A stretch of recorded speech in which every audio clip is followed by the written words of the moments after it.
Namaskar. A warm welcome to World News and Indian Perspective on All India Radio.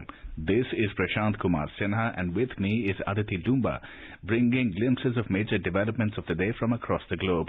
Over the next half an hour, we will bring you the latest from the world of politics, economy, sports, entertainment and more. As the world fights the COVID-19 pandemic, we begin the program with a message of precaution to stay safe and protected by following these three simple steps. Wear a face mask, maintain social distancing, focus on hand and face hygiene.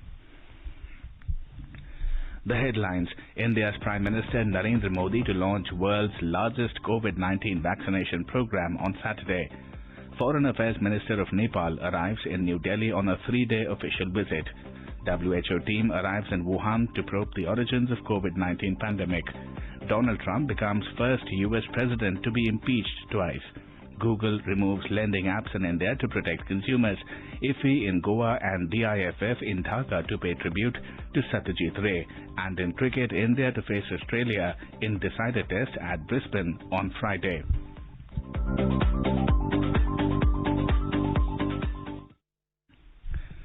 Prime Minister Narendra Modi will launch the world's largest COVID-19 vaccination program on Saturday morning through video conferencing. The pan-India rollout of COVID-19 vaccination drive will cover the entire length and breadth of the country. A total of 3,006 session sites across all states and union territories will be virtually connected during the launch. Around 100 beneficiaries will be vaccinated at each session site on the inaugural day. This vaccination program is based on the principles of priority groups to be vaccinated. Healthcare workers, both in government and private sectors, including ICDS workers, will receive the vaccine during this phase. The vaccination program will use CoWIN, an online digital platform developed by the Ministry of Health and Family Welfare. It will facilitate real-time information of vaccine stocks, storage temperature and individualized tracking of beneficiaries for COVID-19 vaccine. This digital platform will assist program managers across all levels while conducting vaccination sessions. A dedicated 24/7 call center 1075 has also been established for addressing queries related to COVID-19 pandemic, vaccine rollout and the CoWIN software. Adequate doses of both Covishield and Covaxin have already been delivered across the country to all states and union territories with the active support of the Ministry of Civil Aviation. These have been further delivered by the state and UT governments at the district level. All preparations are in place to initiate the program on the principles of Jan Bhagidari. The Serum Institute of India has said it expects WHO emergency use authorization soon for the Oxford University AstraZeneca coronavirus vaccine. Adar Poonawala, CEO of the Serum Institute of India, told that the emergency use licensure from the World Health Organization should be available and hopefully coming through in the next week or two. Foreign Affairs Minister of Nepal, Pradeep Kumar Gayavali, arrived in New Delhi on Thursday on a 3-day official visit to India. Mr. Gayavali is scheduled to meet External Affairs Minister Dr. S. Jaishankar on Friday. MEA spokesperson Anurag Srivastava disclosed that both leaders will co-chair the 6th India-Nepal Joint Commission meeting in New Delhi. Foreign Minister of Nepal is here to co-chair the 6th session of the India-Nepal Joint Commission meeting, and this meeting will be hosted by EM tomorrow. The Joint Commission was an important mechanism. It provides for an opportunity for reviewing at high level the entire gamut of our bilateral partnership and to provide political guidance to further enhance the special and unique ties that exist between our two countries. We look forward to constructive discussions on the numerous sectors that encompass our bilateral agenda. The Phase 9 of Vande Bharat mission is operational from the 1st this month. Till date, an estimated 1,12,000 people have been repatriated under this phase from 24 countries through 591 international flights. Ministry of External Affairs spokesperson Anurag Srivastava said Vande Bharat mission has brought back more than 47 lakh people till yesterday. Regarding commemoration of 50 years of Indo-Bangla diplomatic tie, the spokesperson said that Bangladesh contingents will take part in forthcoming Republic Day parade. India and Bangladesh are commemorating 50 years of diplomatic ties this year, and the Tri-Services contingent from Bangladesh is visiting India at the invitation of the government to participate in the Republic Day parade. This is a testimony to our ties, which are forged in shared sacrifice. Now, this year 2021 will also be historic in our bilateral relations, as we are also commemorating the 50th anniversary of our liberation war. And you would recall that at the virtual summit between the two prime ministers, which was held last month, it was agreed that we would jointly organize several activities to commemorate both events, both in India, in Bangladesh, as well as in third countries. About India-US strategic partnership, Mr. Srivastava said that the growing relationship will address the common problem effectively. India and US share a comprehensive strategic global partnership, and given our substantial bilateral agenda, our growing economic engagement and a convergence on strategic and security interests, both countries have a common interest in promoting security and prosperity in the Indo-Pacific region and beyond. Our ability to work together has a positive impact in effectively addressing regional and global challenges. 13 scientists from a 15-member international team led by the World Health Organization (WHO) arrived in Wuhan, China on Thursday. The team will probe the origins of the novel coronavirus that sparked COVID-19. 2 scientists are still in Singapore completing tests for COVID-19 after they had tested positive for COVID-19 antibodies. The WHO said in a series of tweets on Thursday that all 15 members had multiple negative tests for the virus as well as the antibodies prior to leaving their home countries. They were tested again in Singapore and all tested negative for the virus, but 2 members tested positive for antibodies. The WHO said the 2 members are being retested for both IgM and IgG antibodies. A report from our Beijing correspondent. WHO said that the experts will begin their work immediately during the 2 weeks quarantine protocol for international travelers. As per reports, the team will spend 2 weeks in quarantine on arrival and 2 more weeks interviewing people from research institutes, hospitals and the seafood market in Wuhan, where the new virus is believed to have emerged. The team would mainly stay in Wuhan. Also, there is no clarity yet whether they will be allowed any extension beyond this period in case any such requirement arises during the course of investigation. Chinese Foreign Ministry said relevant epidemic prevention control requirements will be strictly enforced when asked about the 2 scientists' case who were not allowed to board the flights from Singapore. Anshuman Mishra for AIR News, Beijing. The team arrived as China battles a resurgence of cases in its northern provinces after it had controlled domestic infections for months. China reported its biggest daily jump in new COVID-19 cases in the past many months as infections in the northeastern Heilongjiang province nearly tripled, underscoring the growing threat ahead of the major national Lunar New Year holiday. China has been pushing a narrative via state media that the virus existed abroad before it was discovered in Wuhan, citing the presence of the virus on imported frozen food packaging and scientific papers claiming it had been circulating in Europe in 2019. The Chinese National Health Commission said that 138 new COVID-19 cases were reported on the 13th of January. This is the highest jump since March. China also reported 1 new death, marking the first increase in the death toll since mid of May.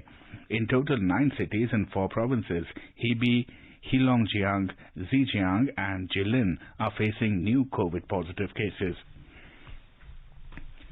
MV Jug Anand, the Indian ship which was stranded at Chinese port of Jingtang, is likely to reach Japan on the 18th of January for crew change. The ship started from Jingtang on the 10th of January and was likely to reach Japan on the 14th of January.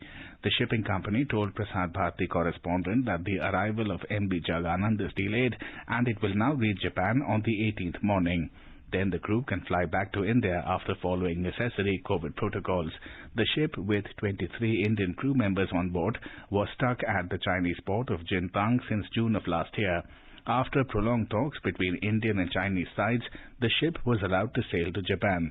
Another ship, MV Anastasia, with Indian crew, is exploring the possibility of a crew change at its current point of anchorage in Khao Phi-Dian. The Indian embassy has written to Chinese authorities for approval of the same. South African President Cyril Ramaphosa has said that the African Union has secured a provisional 270 million COVID-19 vaccine doses from manufacturers for member states to supplement the COVAX program. Mr. Ramaphosa, who chairs the African Union, said that the vaccines will be supplied by Pfizer, AstraZeneca through the Serum Institute of India and Johnson & Johnson. The COVAX facility aims to make available 2 billion doses of safe and effective COVID-19 vaccines by the end of 2021. African nations are grappling with the second wave of the novel coronavirus infections. Donald Trump has become the first U.S. president to be impeached twice. The House of Representatives voted last night to charge him with inciting last week's mob attack on U.S. Congress. Trump was impeached by 232-197 vote by the U.S. House on a single charge of incitement of insurrection that left 5 dead and the Capitol ransacked. It was supported by all Democrats and 10 Republicans, including Liz Cheney. Today, in a bipartisan way, the House demonstrated that no one is above the law, not even the President of the United States.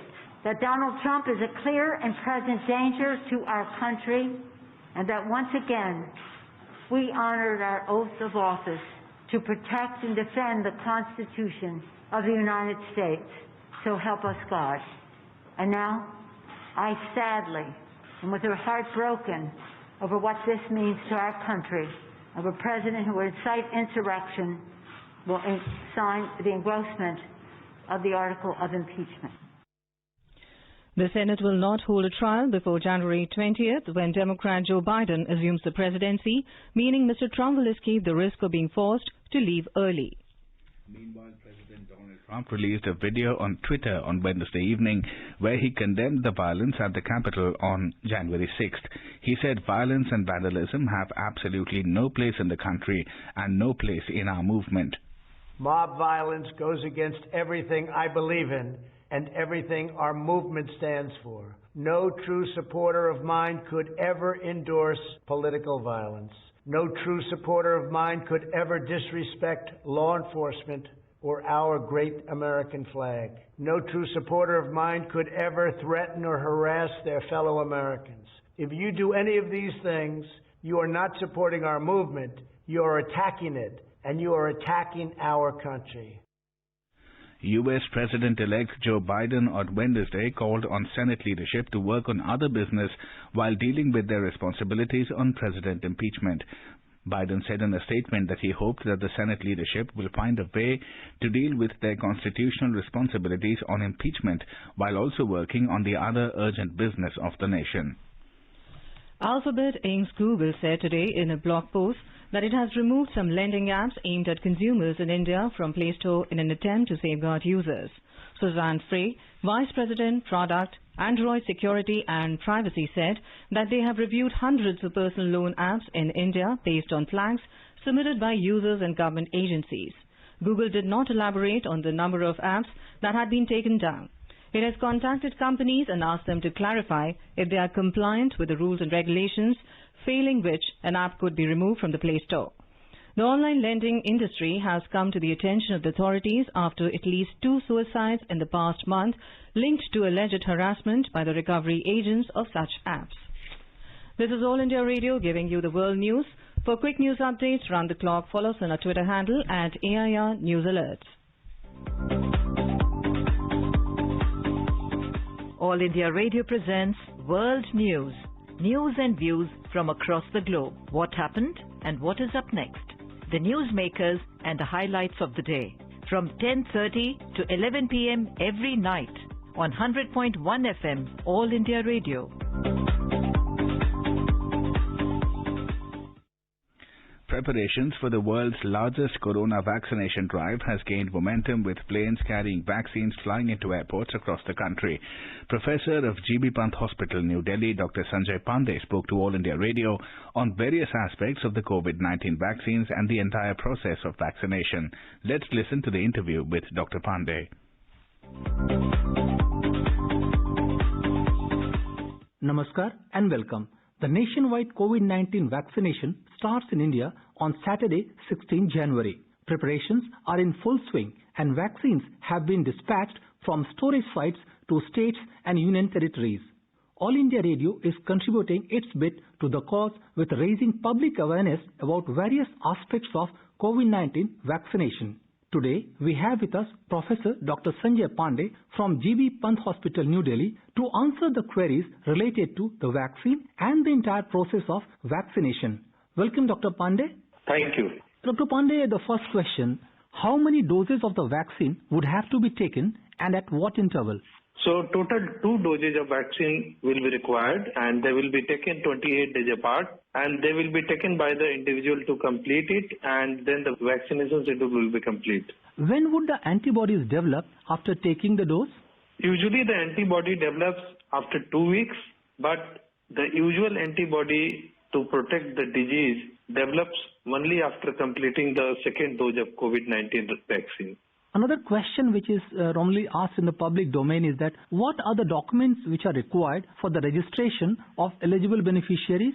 So they are the normal documents like they are required for other purposes, photo ID card like driving license, voter ID card, PAN card, passport, any job card from the government, any pension document or any insurance smart card, or in the rural area people may use Mahatma Gandhi National Rural Employment Guarantee Card or any official identity card issued to MPs, MLAs, MLCs, or even the passbook issued by bank or post office or service ID card for the central government and public limited companies employees will be sufficient.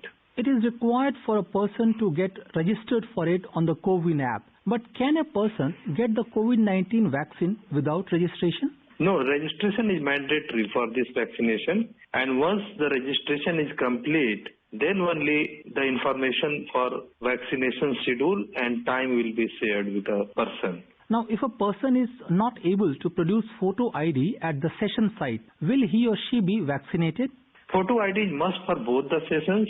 And so it's very important that you ensure that whenever you register yourself, your photo ID is available. And how will the beneficiary receive information about the date of vaccination?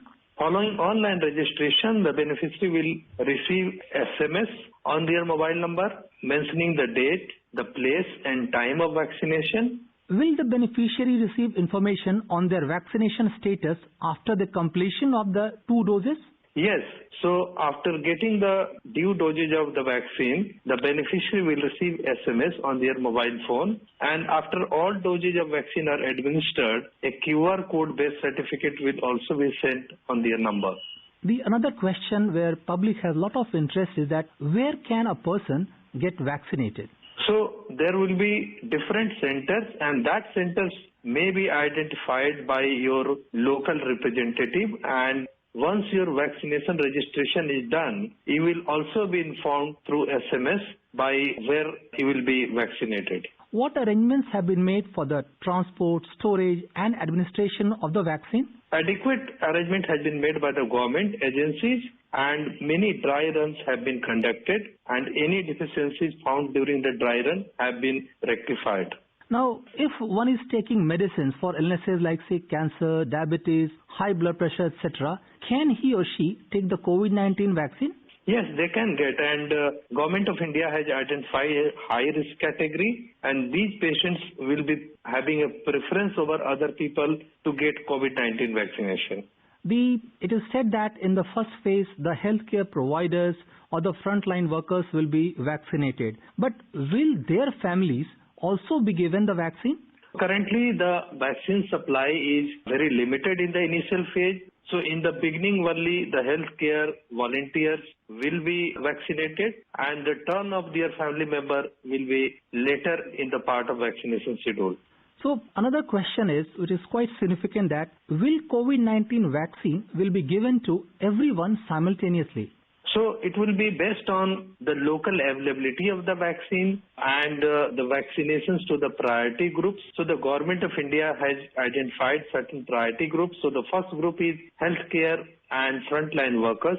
The second group will be the persons over 50 years of age, and the third will be persons under 50 years of age with comorbid conditions. And once this schedule is complete, then the remaining schedule will be chalked out by the government agencies.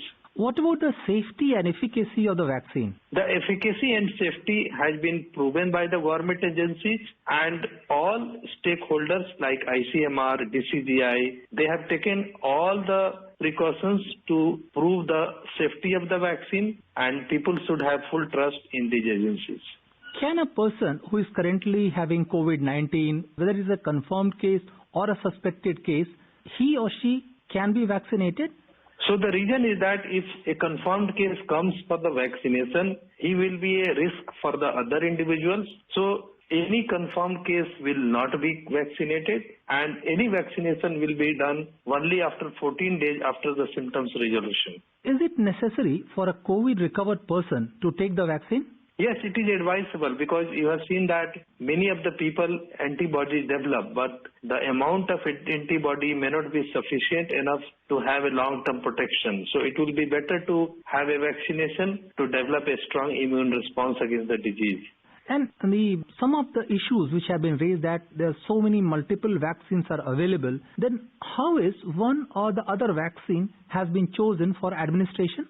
So the government agencies had identified the potential vaccines based on their safety and efficacy data, and it must be ensured that the entire schedule of the vaccination is completed by only one type of vaccine, as different COVID-19 vaccines are not interchangeable. Does India have the capacity to store the COVID vaccine at temperature of 2 to 8 degrees Celsius and transport them at required temperature? India runs one of the largest immunization programs in the world, and these programs have been well strengthened and they have been geared up to effectively cater to the country's large population. So India is fully prepared for this COVID-19 vaccination, and adequate temperature and other transport measures have been taken. Another issue is that whether the vaccine being introduced in India, it will be as effective as the ones which have been introduced in other countries? Yes, the COVID-19 vaccine introduced in India will be as effective as any vaccine developed by other countries, and various phases of vaccine trials are undertaken to ensure its safety and efficacy. How can a person know if he or she is eligible for COVID-19 vaccination? In the initial phase, COVID-19 vaccine will be provided to the priority group like healthcare and frontline workers, and the 50+ age group may also begin early based on the availability of the vaccines, and the eligible beneficiaries will be informed through their registered mobile numbers regarding the health facility where the vaccination will be provided, and the time schedule will also be disclosed. And this will be done to avoid any inconvenience in registration to the common people and proper vaccination of the beneficiaries. Another question, will a photo ID be required at the time of registration? Yes, the photo ID produced at the time of registration must be provided and verified at the time of vaccination. Another important issue is regarding the preventions and the precautions. Are there any preventive measures and precautions that one needs to follow at the vaccination site? Yes, you must rest at the vaccine center for at least half an hour just to avoid any allergic reactions or any appropriate discomfort or uneasiness. And you should also maintain appropriate behaviors like wearing a mask and maintaining hand hygiene and sanitization. And you should also maintain the physical distancing that you have been maintaining for so many months. Okay, and another concern which has been raised in some quarters has been about what could be the possible side effects from COVID-19 vaccine, and how should one be aware about this? And as is true for other vaccines, the common side effects may include mild fever, pain at the site of injection, and states have been asked to start making arrangements to deal with any COVID-19 vaccine-related side effects. Thanks a lot, Dr. Pandey, for sharing your valuable insights about the COVID-19 vaccine and the vaccination process, which will be very much helpful for the people to create the issues related to the vaccine. Thank you. Thank you, Doctor.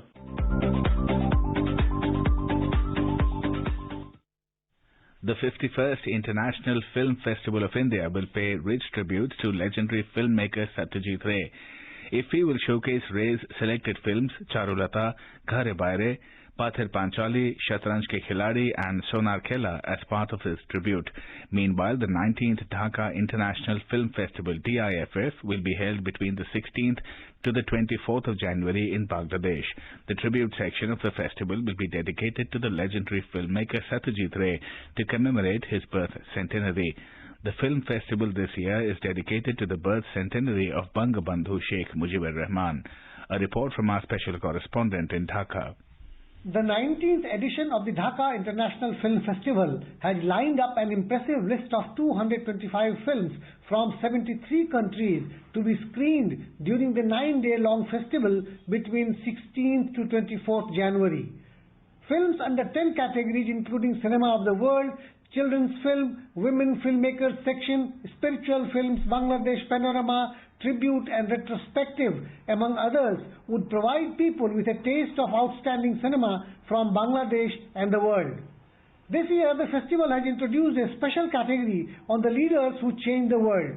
Under this category, films relating to the life of Bangabandhu Sheikh Mujibur Rahman, Mahatma Gandhi, Lenin, Yasir Arafat, and Fidel Castro will be screened during the festival. Spring Blossom, a film from France directed by Suzanne Linden, will be the opening film of the festival. The tribute section of the festival will be dedicated to the legendary filmmaker Satyajit Ray to commemorate his birth centenary, with some of his acclaimed films like Pathir Panchali, Apur Sansar and Jal Sagar being shown during the festival. In the retrospective section, the festival will feature films of Iranian filmmaker Puran Derakshande. A special award will be given for women filmmakers in the documentary and feature film category by the international jury. About 123 films of the festival will also be shown on the OTT platform, affording people an opportunity to watch films from the comfort of their homes. Rajesh Jha for AIR News, Dhaka. Now let us take a look at the major developments around the world as reported in the foreign press. New York Times has reported that people in New York face trouble in signing up for the vaccination process due to website crash. According to Washington Post, China has barred 2 members of WHO team. The team has reached Wuhan to look for origin of the COVID-19 virus. Wall Street Journal writes that in U.S. worker filings for jobless claims has jumped to nearly 1 million, indicating rising layoffs amid a rise in COVID-19 cases. Sputnik reports that Russian Foreign Ministry spokeswoman has compared social media bans of Donald Trump's accounts to a nuclear explosion in the cyber sector and a blow on democratic values. The Guardian has reported that Dutch government is at risk of collapse over child benefits scandal.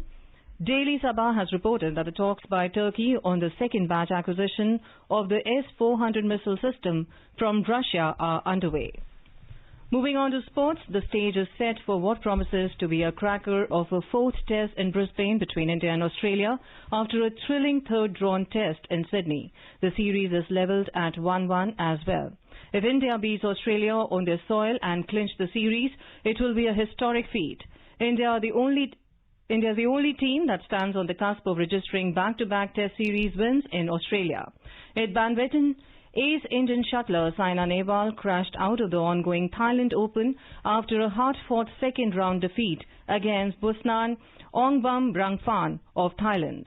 Saina lost by 23-21, 14-21, 16-21 in a match that lasted for 68 minutes to bow out of the Super 1000 tournament. With Saina's loss, India's challenge in the women's singles event has come to an end at the tournament. Tennis Australia has said that Tennis Sandgren was granted special permission to board a chartered flight from Los Angeles bound for the Australian Open in Melbourne despite testing positive for COVID-19 earlier in the week. The U.S. Justice Department has issued an arrest warrant for American swimmer Clayton Keller for allegedly participating in last week's riot at the Capitol. A quick look at the headlines once again. India's Prime Minister Narendra Modi to launch world's largest COVID-19 vaccination program on Saturday. Foreign Affairs Minister of Nepal arrives in New Delhi on a 3-day official visit. WHO team arrives in Wuhan to probe the origins of COVID-19 pandemic. Donald Trump becomes the first U.S. president to be impeached twice. Google removes lending apps in India to protect consumers. IFFI in Goa and DIFF in Dhaka to pay tribute to Satyajit Ray. And in cricket, India to face Australia in decider test at Brisbane on Friday. India is celebrating the 151st birth anniversary of Mahatma Gandhi. Before we end, let's listen to his favorite bhajan, Vaishnava Jan, by artists from Denmark.